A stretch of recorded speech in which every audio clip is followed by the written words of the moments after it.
Muhizanatore wareze banki y'igihugu Beneri kumuhuguza inzu ye akabibwira Perezida Paul Kagame yongeye gutakambira Sena ayisaba ko yakwinjira mu kibazo cye.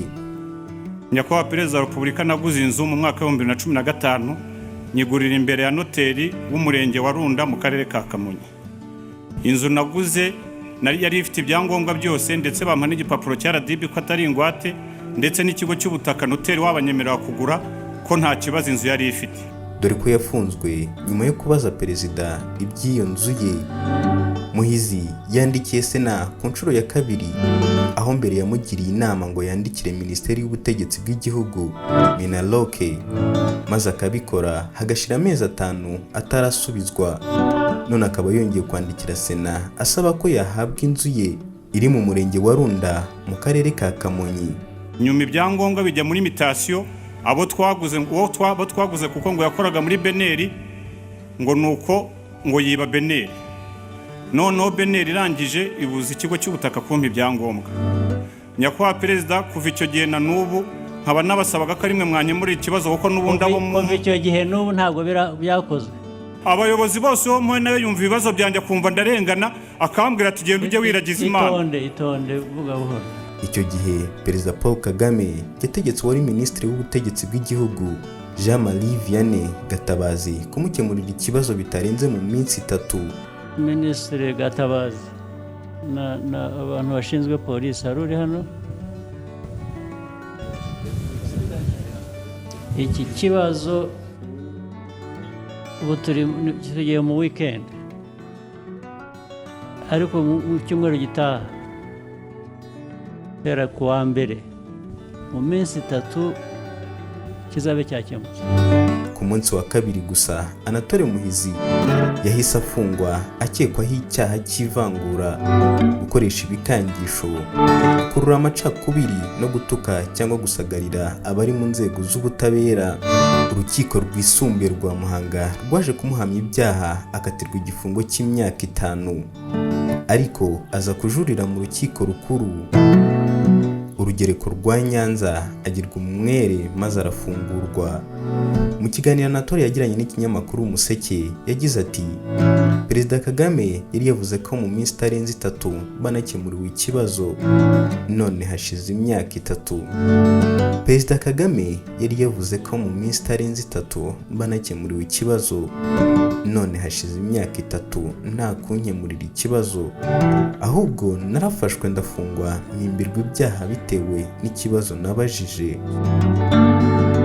Tariki ya 4 z'ukwezi kwa 8 2025 Muhizi yandikiye Perezida wa Sena asaba gukemurirwa ikibazo cy'inzu ye yafunzwe atarahabwa, maze Sena imugira inama yo kwandikira Minisitiri w'Ubutegetsi bw'Igihugu. Tariki ya 10 z'ukwa 9 2025 yandikira Minisiteri y'Ubutegetsi bw'Igihugu, ariko kuva icyo gihe kugera ubu ntiyahawe igisubizo. Icyakora yafashe icyemezo cyo kongera kwandikira Perezida wa Sena, nabwo yongera gusaba ko yakemurirwa ikibazo cy'inzu ye. Mu kiganiro cyihariye Muhizi yagiranye n'ikinyamakuru Umuseke yavuze ko yandikiye Minisiteri y'Ubutegetsi bw'Igihugu hakaba hashize amezi 5 adasubijwe, niko guhita yongera yandikira Sena ayitakambira kumukemurira ikibazo. Muhizanatore kandi akomeza avuga ko atazahwema gukurikirana inzu ye, koko ibyo avuga ari ukuri kandi abafite ibimenyetso bigaragara ko inzu ari iye.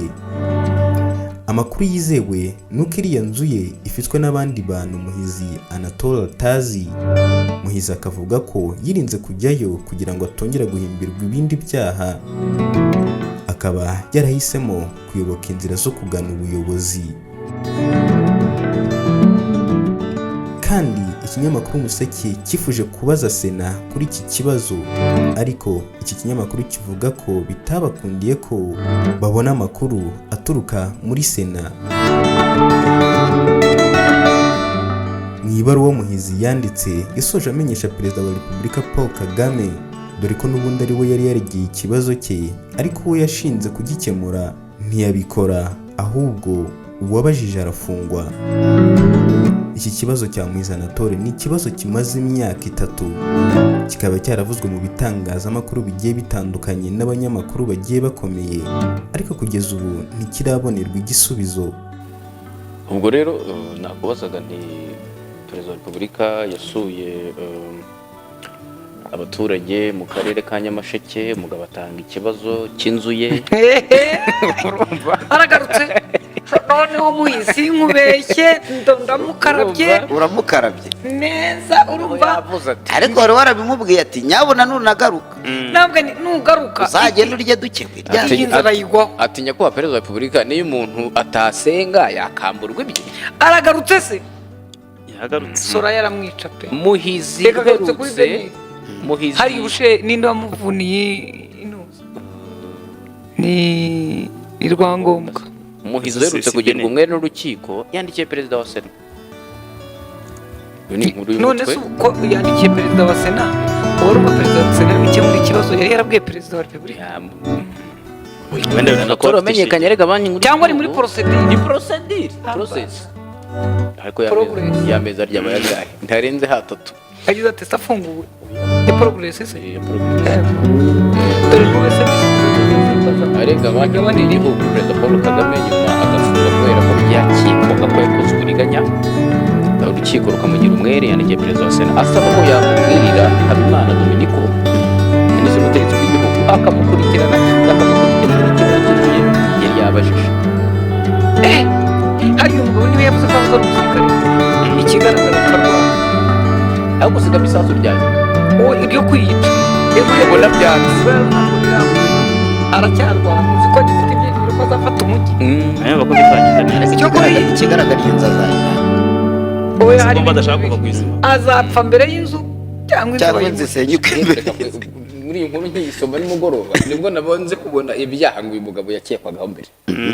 wasanze birimo nano birafatika ndetse gato Perezida Paul Kagame icyo gihe uyu mugabo akimubwira ikibazo cye yese abwira minisitiri wari minisitiri w'ubutegetsi bw'igihugu Jean Marie Vianney Gutabaza ko yakemuye ikibazo bitarenze iminsi 3 ariko bitarenze iminsi 2 uwo gatatu tutaragira. Anatole Muhizi yese afungwa akekwaho ibyaha birimo ivangura kurura amacakubiri n'ibindi. Oya ko binakomeye uretse gatoya nawe inkuru yahereye se ntabwo byibuka zo bamufunga. Reka twizere ko bidatinze tuzabona igisubizo cy'ikibazo cya Muhizi Anatole. Jye mwabanye nk'abanari Angel Michael. Dusubire mu biganiro byacu bitaha. Mwibutsa gukora subscribe, like ndetse unasangiza ibiganiro byacu inshuti zawe. Ciao.